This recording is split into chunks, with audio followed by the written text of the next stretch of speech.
So when I was coming here, I was thinking of the great work that all of you have done. ഞാൻ ഇങ്ങോട്ട് വരുമ്പോൾ ഞാൻ ആലോചിക്കുകയായിരുന്നു, നിങ്ങൾ ആ കഷ്ടസമയത്ത് നിങ്ങൾ നടത്തിയ ഏറ്റവും നല്ല പ്രവർത്തനത്തെക്കുറിച്ച് ഞാൻ ചിന്തിക്കുകയായിരുന്നു.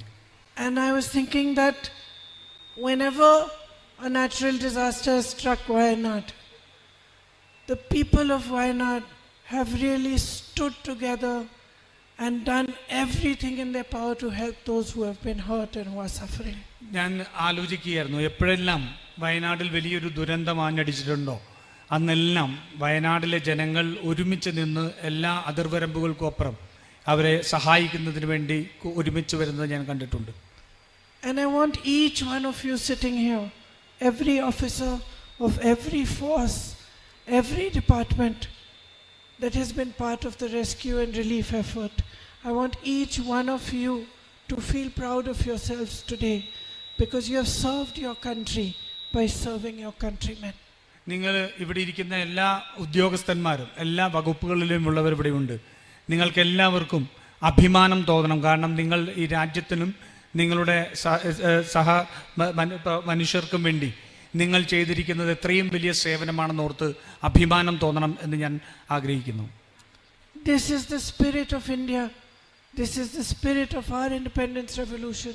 And this is the spirit we must keep alive at all costs.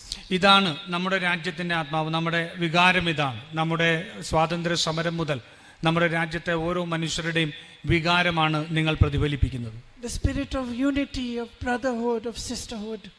നിങ്ങളുടെ ഏകത്വത്തിൻ്റെയും അതുപോലെ തന്നെ സാഹോദര്യത്തിൻ്റെയും എല്ലാം ഏറ്റവും വലിയ ഒരു സ്പിരിറ്റാണ് ആ കണ്ടത്. When you are looking for people buried in the mud and rubble, you don't ask which state they come from. You don't ask what their religion is. You don't ask what their caste is. You don't ask what their age is, what their gender is. You simply reach out to a fellow human being, a fellow Indian, and you help them. നിങ്ങൾ ആ കുത്തിയൊലിച്ചു വന്ന മണ്ണിൽ മനുഷ്യർ അകപ്പെട്ടപ്പോൾ നിങ്ങൾ ഒരിക്കലും അവർ ഏത് സംസ്ഥാനത്ത് നിന്നുള്ളവർ ആണ് എന്ന് അന്വേഷിച്ചില്ല, ഏത് മതത്തിൽ നിന്നുള്ളവരാണെന്ന് അന്വേഷിച്ചില്ല, ഏത് ജാതിയിൽ നിന്നാണ് എന്ന് ചോദിച്ചില്ല, അവരുടെ വയസ്സ് എത്രയാണെന്നോ അവർ ആണാണോ പെണ്ണാണോ എന്ന് പോലും നിങ്ങൾ ചിന്തിച്ചിട്ടില്ല. പകരം നിങ്ങൾ എല്ലാവരും ഒരുമിച്ച് വന്ന് അവരെ രക്ഷിക്കാൻ വേണ്ടിയിട്ടുള്ള ശ്രമമാണ് നിങ്ങൾ നടത്തിയത്. This love, this compassion, this courage and this sense of duty is what built our nation. ഈ സ്നേഹം, ഈ കരുത്ത്, ഈ ഒരുമ, ഈ ഉത്തരവാദിത്വ ബോധമാണ് നമ്മുടെ രാജ്യത്തെ കെട്ടിപ്പടുത്തിട്ടുള്ളത്.